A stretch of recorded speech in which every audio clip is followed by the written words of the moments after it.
Yes, we're seeing. Yes, we're seeing. Let me know that you're seeing the slides. Go ahead. We'll work this technical problem out. All right, those of you at home, one of you unmute yourselves. Can you at least hear me? We are seeing the slides, Rick. Yeah, we're seeing it. They're seeing it. They're saying it now. Oh, awesome. And we can hear you. And we can hear you. How long is my commitment? Sometimes we want to have a garden that is permanent, but then other times we're like, okay, this is going to be a quick, let me show you something and get out of here. So it can be a seasonal commitment, or it can be a permanent garden. And I know that you all have several gardens in the James City County, Williamsburg area that you all work with. Are your gardens more seasonal, or are they more of a permanent garden? Permanent. Yeah. Permanent. We have both. We have both. Seasonal is for those teachers and garden workers who want to plant a crop that's going to give them big bang, quick impact. Students can actually harvest something, and see the plants to completion, and then it's done. You sort of put the garden to rest, and then you move on. There are certain crops that do better for those quick seasonal gardens, things that are going to mature quickly. I always tell people, if that's what you want to do, plant lettuce, spinach, radishes, peas, have a quick spring garden, and then just call it a wrap. It never fails. The first crop that people always want to plant are tomatoes. When do tomatoes mature? In the summer, when the students are not in school. So you don't want to go to tomatoes, cucumbers, squash, unless you're going to have students actually participating in that program in the summertime.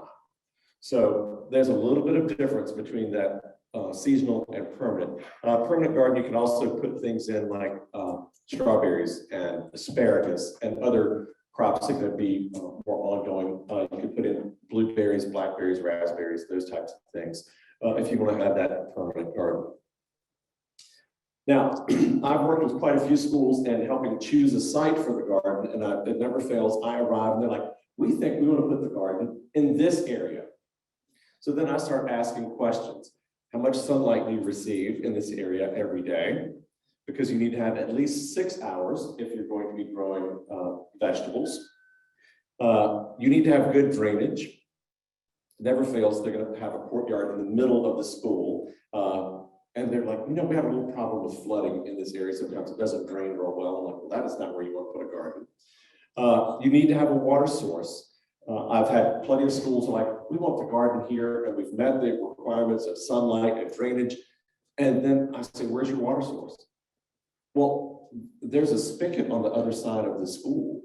And I'm like, are you going to buy 500 feet of hose to drag all the way around? Or are you going to truck water in watering cans and buckets all the way around to water these crops? And they're like, oh, we didn't think about that. So a water source is very important. And then easy access from the house or school or wherever you're doing your program. So often I've seen schools that you have to go a long distance to get there. Teachers don't have that much time to get out there. They want to go out the door, be in the garden, get it done, and get back inside because they have other things that they need to do. Garden size, I always tell people start small. And that can be with just a few containers. And then you can work your way up, because I've seen places show me spots and they're like, well, we think this half acre is going to be perfect for the school garden. And I'm like, well, it can be eventually, but you have to work your way up to that. You can't just come in and have a half acre garden and expect it to be a success. There is a school up in Lexington, Virginia, that started off having a garden area for kindergarten. It was a huge success. Then they were like, okay, this will just be what we do for our school garden is kindergarten every year. Well, those students that were in kindergarten that first year went to first grade and they said, when are we going out to the garden? And quickly the teachers and the community volunteers said, oh, maybe we need to add a first grade garden. So they added a first grade garden with a different theme from kindergarten. Well, then those first graders went to second grade and they asked the same questions. When are we going to the garden? And this happened all the way through fifth grade. So now that school has a garden that's kindergarten through fifth grade, with each grade level having their own themed garden and things that they focus on when they're studying. Walkways and paths are very important in the garden, and they can be as simple as mulch that you see in that upper left-hand corner. On the lower left, that is a crushed stone pathway. Lower right, a grass pathway, and on the upper right, that's a school in Hanover County. And believe it or not, the garden coordinators are the art teachers. So that school has amazing pathways because in third grade, the students study mosaics. So they had each student in third grade make a mosaic tile. And then over the years, now their entire pathway through the garden is covered with tiles like that. It is amazing. So now a lot of those students have graduated from high school and college, and they can come back and find the tile that they made in third grade because it's still part of the garden. The grass pathway on the bottom, I like because it's a soft walking surface, it absorbs water. However, we have to maintain that and keep the grass cut. So if you don't have someone cutting grass on a regular basis, that can be sort of a maintenance nightmare. So keep that in mind. I'm more of a fan of the mulch in the upper left. Garden themes. This is a wall at that same school in Hanover County. The art teachers and the students have painted murals on almost every wall outside. It's a campus style school, so they have lots of blank walls that they can paint. So every wall that is exposed has a garden theme on it. And notice at the top, you see the sun? That is the bell that they have painted over and made the sun in the garden. A butterfly garden. This is a school in Henrico County. They actually put their pathways in, and then the raised beds are the wings of the butterfly. And then the pathways are also part of the wings there, with the body of the butterfly being that central sort of meeting area.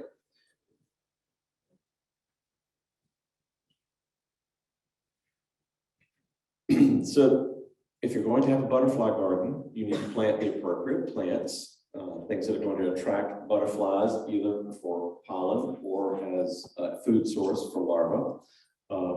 And this is a school in Henrico County where they've put up their monarch way station, and they're showing the life cycle of the butterfly on that sign. So that's important. Everyone knows that when you see those quote worms out there, or the caterpillars, that they're the friends that we want to have in the garden. Years ago, I had parsley in my garden, and the caterpillars were there eating it up, and my neighbor leans over the fence and says, do you want some spray to kill all of those? And I say, no. The parsley is there for me and for them because I want them to eat that because they're going to turn into butterflies. And he's like, oh, I didn't realize. I just thought they were eating up all your parsley. And I said, well, they are, but that's their food source. A colonial garden, quite appropriate for this part of the state. Putting in plant material appropriate for the colonial time period. And that way you can incorporate social studies as well as science in the garden, doing a little bit of both. I think it's important if you're going to teach gardening that you're cross-curricular. I have a book on the front table that you all are welcome to look at later. It's called Math in the Garden. That freaks a lot of people out. And some of my horticulture classes, we do a whole lesson of math in the garden. And we talk about pacing and learning how to measure in the garden and calculating number of seeds and how much mulch or sod you would need. And I've had students say, oh my gosh, I didn't realize you used math in horticulture. And I'm like, oh, surprise, we use it all the time. If you're going to go small, you can have a fairy garden. These fairy gardens can be in containers or a small part of the garden. And if you go into any of the art stores or craft stores, they have all this stuff in the fairy garden section. I was blown away by all of that stuff they have in there. But then you can also create your own fairy garden with plant material and things that you find in nature. You don't have to have plastic and ceramic castles and things in the garden. But I found this at a school. It was just tucked in the corner. It was very small. And I thought, oh my gosh, look at that. And you know, children love to get in there and explore in there. And look how the ferns in the background look like trees behind that castle. An alphabet garden is always fun. And this is planted along a picket fence with the alphabet posted above. And then each plant that is, or plants that are planted below each letter, start with that letter. I put together a whole list, and let me tell you, when you get to X and U and Z, it is not easy to find plants that are going to survive outside, either annual or perennial. So for X, I put X marks the spot, and we did that as a photo opportunity in the garden. You stand on the X and you get your photo taken. Because I looked up scientific names and everything, and I was like, there is nothing that's going to work in here. Yeah, well, yes, xeriscape, but then the plant doesn't start with X. Because I thought about that, I was like, oh, do we do that? And I'm like, no, the plant has to start. Xeriscape is a type of landscaping. You can also do a storybook or literature garden, choosing several that students read in the classroom. So a Peter Rabbit garden, that is perfect. Or if you wanted, you could make it Mr. McGregor's garden, but then plant all those things that are in that story that Peter Rabbit certainly like to get into. This is perfect for that seasonal garden where you're going to put lettuces and peas, that type of thing. Virginia garden. I've worked with several schools who want to put in a Virginia garden, and they sort of work their way from the mountains to the coast, and they've put in plant material as you go through the garden. This is more landscaping and not vegetable gardening, the way that they put their plant material in. This is at a private school in Rico County, and they had big funding for this garden. So they have wonderful signs, and they had big boulders brought in to be the rocks for the mountains that the students could climb on, and all these types of things. And then working their way all the way down to the beach and showing grasses and all kinds of fun stuff. And here's some shots of that Virginia garden. So if you just look at it, it's just like, okay, there's some landscaping outside the school. But when you look at the sign and you start to see what plant material has been put in there, it really does make sense. On the left, there are the big rocks with the ferns, and then they start to put some trees in there. This is in the garden. This was probably 4 or 5 years ago when the garden was very young. And they put some small shade trees in that area, and then they work their way down to the right corner to be the beach. And I think for Central Virginia, they planted a dogwood there to represent Richmond and be the capital, since the dogwood's our state tree and state flower. Water garden. This is back at that school in Hanover County. In one of the courtyards is this big water garden, and that heron at the top is not real, but they have it there. And you know, a water garden is great, but you also have to be very careful with a water garden with children, especially younger children, and the depth of the water that you have out there. And I don't know if any of you have water gardens, but as some of you probably know, or most of you know, water gardens are high maintenance. People are like, oh, I'm going to put in a fountain. I'm like, oh, yeah. No matter what type of water feature you have, even if it's a bird bath, there is maintenance involved. You have to scrub the bird bath. You have to keep your fountains. You have to keep the pumps running. You have to keep them clean. And I'm like, no, that is not something I want to do. I have a bird bath, and it's all I can do to keep that clean, much less maintaining a pump. That for years I worked on a golf course and having to deal with irrigation, and I was just like, never, ever. A pizza garden is fun. You just do that as a circle. And then this particular school, they did poured some or mixed concrete and did a little border, and then painted it so that it looks like a pizza crust. And then they planted herbs in there that you would put on a pizza. Some people just leave it at that, as putting Excuse me, I just realized I didn't turn my phone off. But I heard something beeping and I thought, oh, God, please don't be my phone and go off in the middle of the presentation. So then the round stepping stones are in there, are just round stepping stones they bought, and then they painted them so they look like pepperoni. For the summertime, you could certainly put in onions, peppers, tomatoes, and then a lot of time, yeah, the garlic is perfect in there, but a lot of people put marigolds in there to represent the cheese. And you see they put in some little ceramic mushrooms in there to represent the mushrooms on their pizza. Herb gardens are great because herbs are pretty easy to grow. Just need to make sure you have good drainage. And herbs are perfect in containers as well. If you don't want to have a big garden, you can just do a container herb garden. I have a small one that I did last spring as a presentation, and it's just sitting on a patio table and it's doing great. I have a small lavender plant, some thyme, and a little bit of oregano, and it's just as happy as it can be. And it's just a little window box type container that is about 8-10 inches deep. And it's been there for a year. So it's very happy. All right, what else can you put in the garden? There are all kinds of things. The possibilities are endless. You can have signs with lots of information or just a plant name. You can put containers in the garden in addition to planter beds. You can have a compost area or a compost bin. One of the schools that I've worked with had a compost area. They weren't using bins, they just had sort of a fenced off area, and they just put all their compost in there. And they had students on a sign up basis to take food scraps, vegetable food scraps from the cafeteria every day and put them in the compost area. They had great compost. Well, one day in the spring, they had watermelon. Probably see where this is going. Watermelon seeds ended up in the garden in the spring.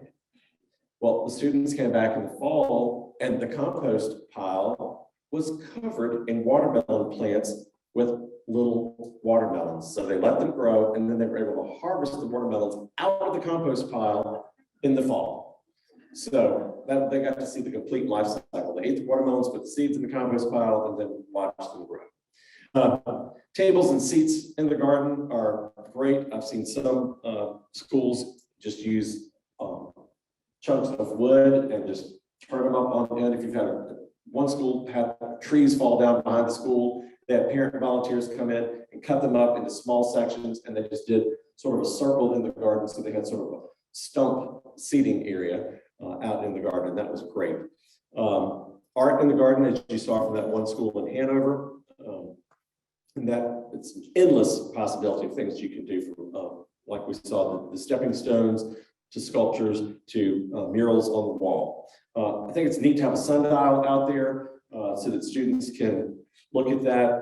There are also ways to make a sundial so that you can be the point on the sundial and stand with your arm up and see what time it is. You know, and I think back to when sundials first became the way to tell time. I'm like, how did they know? Because they didn't have a watch so they could set their sundial. Couldn't quite figure that out. It's neat to have a thermometer out there so students can see what the temperature is and keep record and make their own little weather station. Have a rain gauge so they can keep records of all these things with the temperature, the amount of rain. Have a bird bath in a school garden.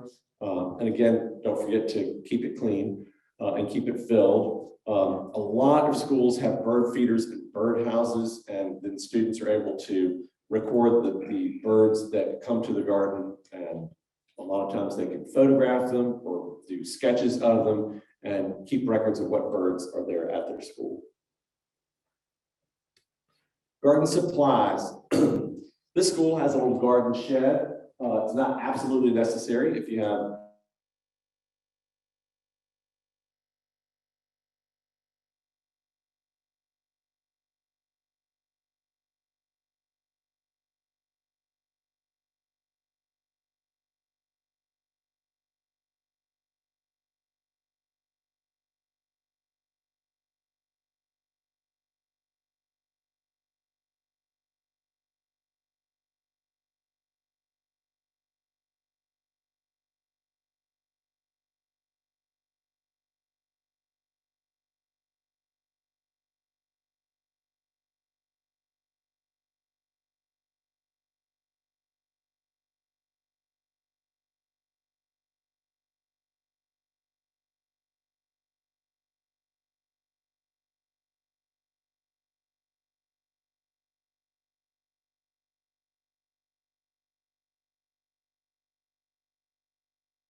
I don't know if anyone else has a problem, but I cannot hear. I can't hear.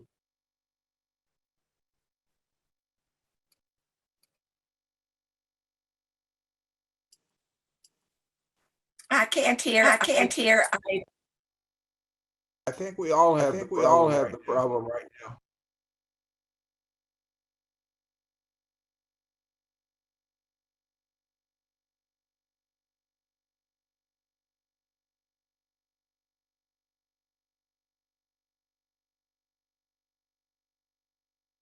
Just hoping the recording is captured.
Okay. We're, you should be able to hear us now. All right, folks at home, can you hear me? Hear you now. Hi, Dave.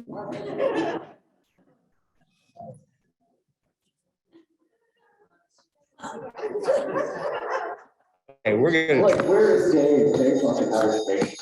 we're gonna try this.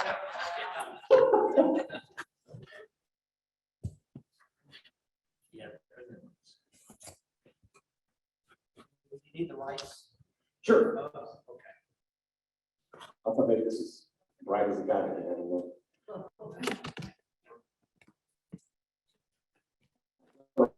last time I was in this room, 6 years ago, my college roommate's daughter was supposed to be married outside in Williamsburg.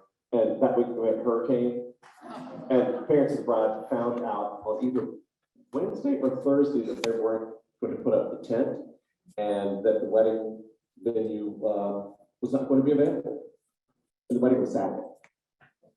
So quickly, Colonial Williamsburg, College William and Mary worked with them, and this is where the ceremony took place. They found a greenhouse that rented ficus trees, and they banked the stage. They had just enough seats for everyone that was invited to the wedding. So we all sat right here. And then the bride and groom had wanted to have the reception at the William and Mary Alumni House, but for some reason it wasn't available. It was too expensive or something. Guess where the reception was? At the Alumni House. It was awesome. And they were like, oh my gosh, this is what we wanted in the first place. So it all worked out. Thanks for working. Are we set there? You're there. There I am. Woo! Okay. This is the book that I mentioned earlier, Tops and Bottoms by Janet Stevens. This is a great book to read to students because it talks about gardening and plant parts. There are two characters in the book. There's Bear, and Bear is very lazy, but he's got a lot of money, owns a lot of land, but he doesn't want to do anything with it. So that is when Hare comes along, and Hare says, hey, Bear, if you're not going to use that land, let me use it, and I'll give you half of whatever I raise. And Bear's like, okay, fine. And he goes, well, do you want the tops or the bottoms? And Bear's like, I think I'll take the tops.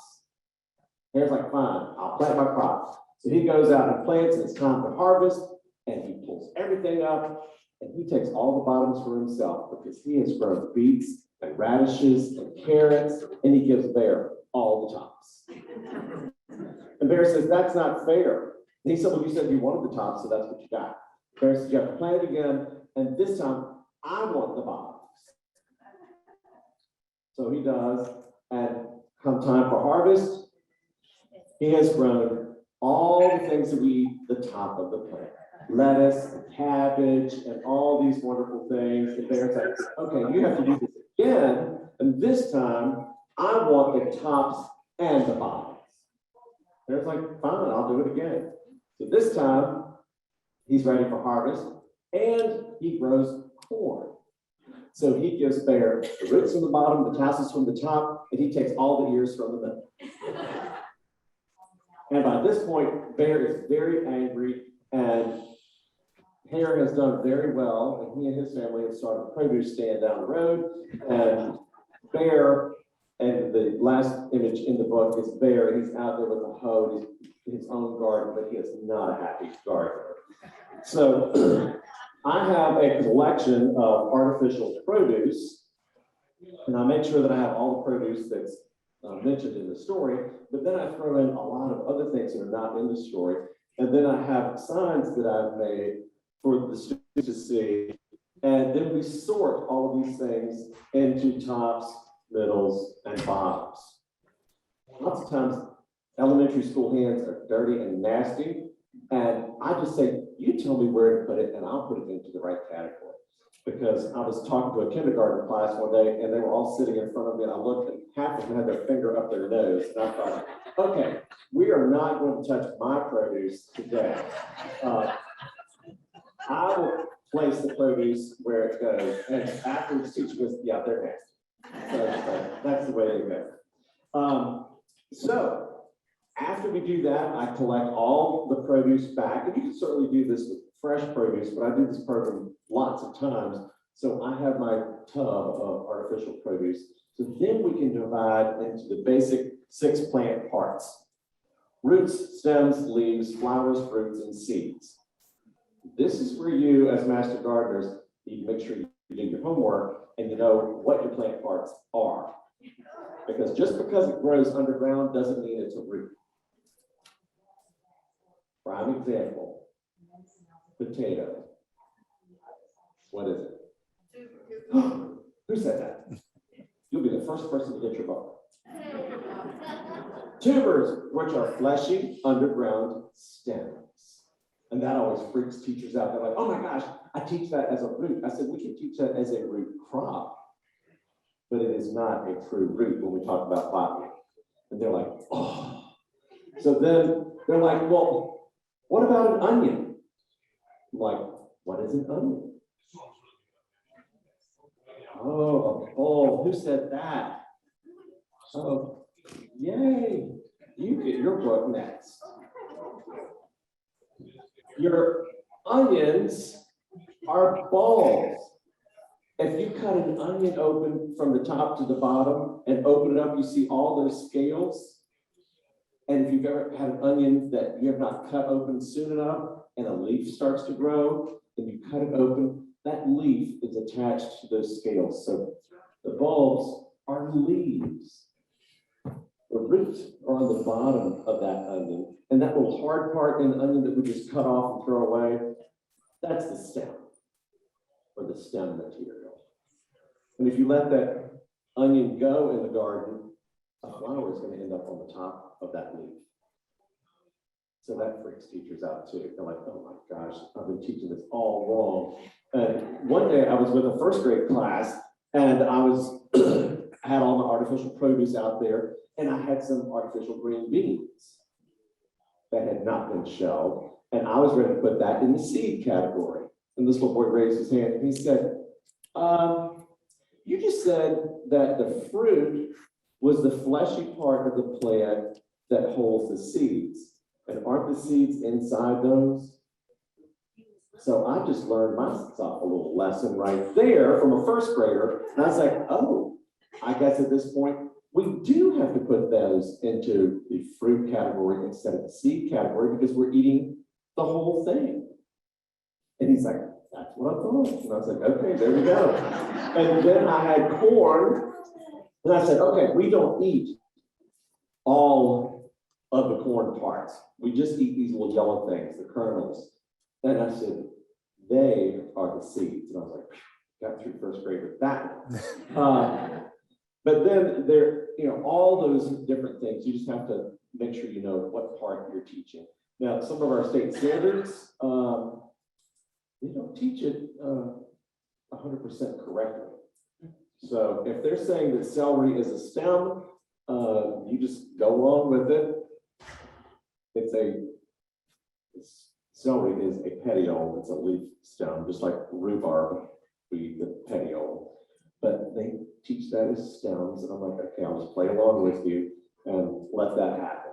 But you have to check your state standards before you start teaching one thing and then the teacher teaches something else. So anyway, lots of good books up here for you to peruse right this very minute, and that goes through and explains a lot of stuff about gardening.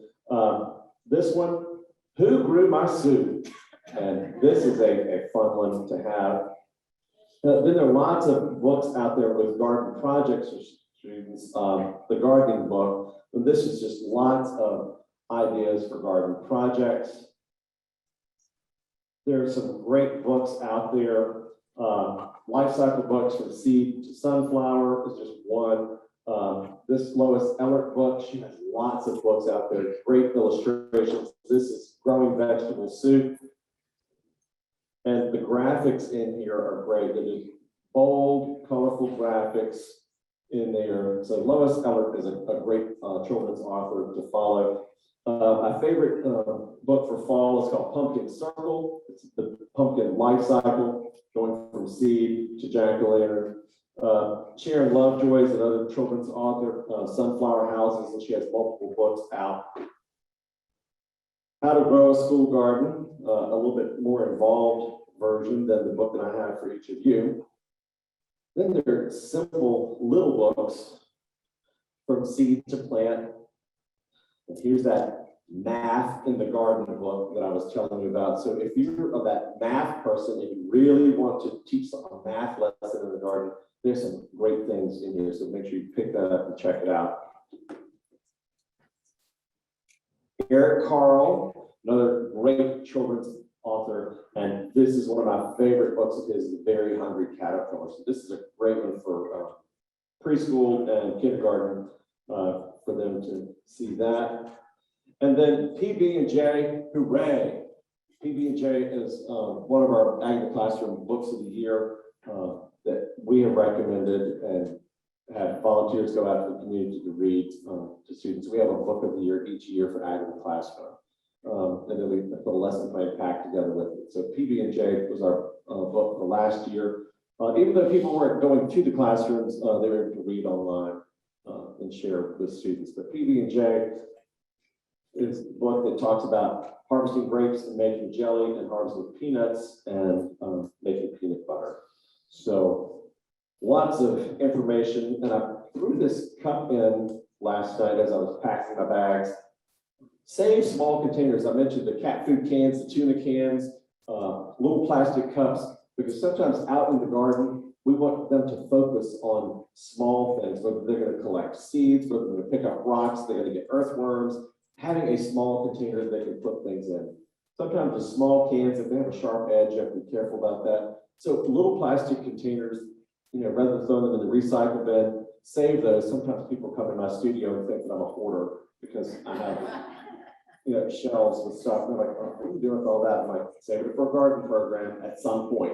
But this would be good to do a floral design in. You could also use it for collecting in the garden. So it's small enough for them to hold, it's lightweight, and then by giving them small containers, they only have to collect things that are this size. Because if you give them a big bag, they'll come back with tree limbs this big and dragging it through, because I've seen it. I'm like, okay, well, everyone's gonna find a stick, and you're thinking sticks this size. Well, of course, you're gonna find that student who's gonna find a limb this big, and they're gonna drag it back into the classroom. Last thing, I found this leaf in one of our craft stores one day, and I thought, oh, this would be perfect for my school garden program. What do you think that is? Yes, collard. And it was rolled up and was being sold as a placemat. And I'm like, oh no, that is a collard leaf, and I am so taken this to elementary school. So I took it in, and we were just talking about plant parts, and then we determined this was a leaf. And I said, well, do you know what this is? And again, it was a first grade class. And this little boy raised his hand. He goes, that's a collard leaf. And I said, why do you know that? He said, oh, my aunt cooks those. Let me show you how to cook it. So he takes the leaf from me, he lays it down on the floor, and he gives us all a whole cooking lesson right there in class. How you take your knife and you cut out all the hard parts here in the middle, you cut it up into small pieces, and then you boil it and you cook it. He gave the whole lesson, and the teacher was like, oh my gosh, how did he know this? And I said, well, there you have a first grader who's interested in plants, who's interested in gardening, and interested in cooking as well, and then eating these things. So it's important that we share this information with our children so that they at least have an appreciation for gardens, and hopefully will become gardeners and grow some of their own food, or have plants in their landscape and enjoy and appreciate the garden. Any questions? Anyone at home have questions? Will you allow them to speak? If they can, if you want to ask a question, unmute and you can try. I don't know if the audio is working or not. If your audio is working and you want to ask a question, unmute yourself.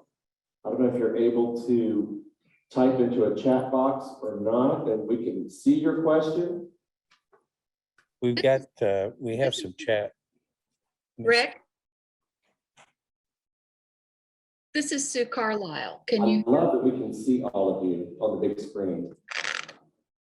Well, Okay. The chat.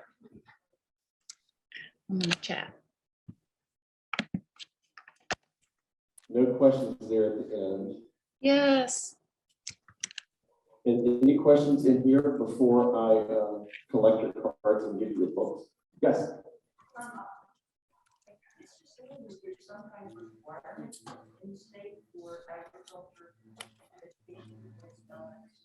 No, they just have their regular state standards that they have to follow for, all of their curriculum. So if in science they're teaching plant parts, make sure that the plant parts that you're teaching them, even though you know the truth, we're following along with whatever the state standards say. So you don't tell a child that this is a root and they're, well, it's not a root. Or you say it's a stem and it's actually a root. If you could repeat the question. Oh, I'm sorry, folks at home. The question was asking about state standards and elementary school. So I was just explaining, make sure that what you're teaching goes along with the state standards. And if you're working with the teacher, they have copies of those they can share with you. And it's also listed on the state education website. How often do teachers actually come to you then for lessons? We go to teachers and train teachers all the time. We've been doing it for over 20 years. And we can go out to schools and actually train the teachers. They can do the training online. And like I said, our website for Ag in the Classroom has tons of lesson plans there that teachers and volunteers can access on their own without having us come out. Someone else had their hand up over here. David, Okay. we've been asked to develop a fragrance garden. Do you have any suggestions? Wow. For those of you at home, Bill just said that you all have been asked to develop a fragrance garden. So what can we put in there? I'm going to go right to herbs. Looking for herbs that you can touch and smell right away. Rosemary, lavender, basil, dill, any of the mints. Make sure your mint is in a container because it will take over your garden. I grow spearmint and I have it in pots on the patio because, when it's time for a mint julep, I want to go get the mint, but I don't want it all over the garden. My father is still cussing me from the mint that I planted from my grandparents' house at our house, and it has invaded the lawn. That happened probably 50 years ago. But, he says, you brought that DAMN mint to our house because it's still here. And yes, mint is tough.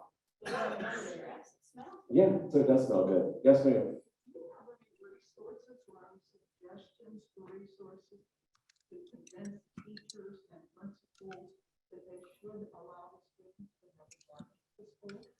Yes, the Ag in the Classroom website.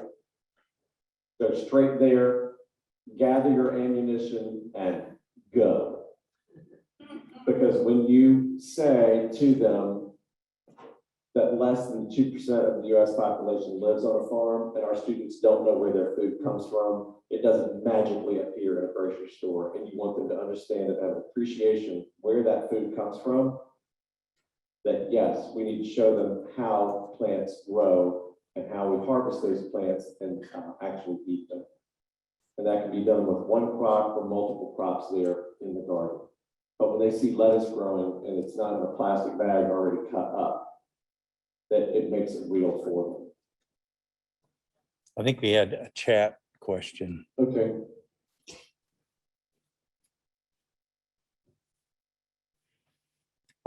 Sue Carlisle says, we have been told not to grow peanuts in the garden because of allergies. How do we get around that? Don't grow them. I don't know a school in Virginia that will allow you to do that just because of so many peanut allergies. That is something where I would use a book and images to talk about peanuts. That peanuts are a Virginia crop that we grow in Southeast Virginia, but with so many allergies, I mean, they won't even allow peanuts in the school or peanut butter in the school. When I was growing up, I didn't hear about peanut allergies. None of us did. We had peanut butter sandwiches in the cafeteria all the time. And peanut butter allergies are a new thing. Someone in the back said, We didn't have peanut allergies because we didn't have the internet. So yes, they are now school rules that we as volunteers who go out to schools, we need to abide by the rules. If they say, don't grow peanuts, then, or don't bring peanuts into school, then don't do it. With this lesson, I found some plastic peanuts that I was able to put in a bag and take to school so I could talk about peanuts, and that they are seeds that grow underground. That's where they're produced.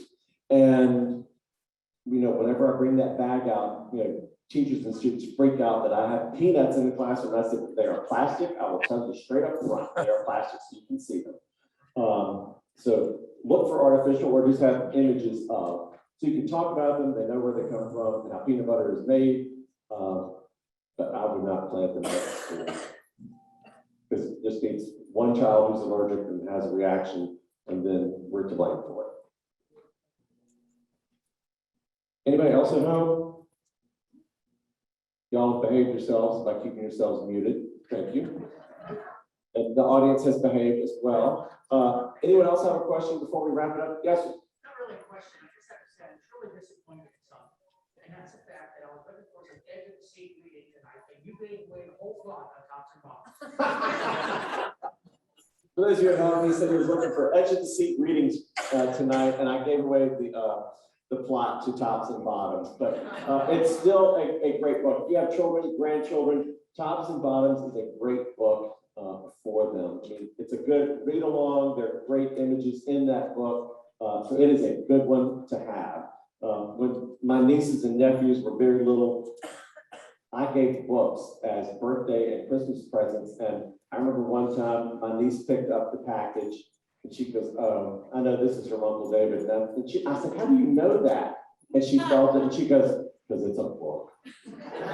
So buy those books with garden themes for your children and grandchildren so that that will get them started, and then take them out to the garden, whether it's just to explore or you plant something and harvest something, but show them all those neat things that are out there because we have to share it with our little people, and they're never too young to start.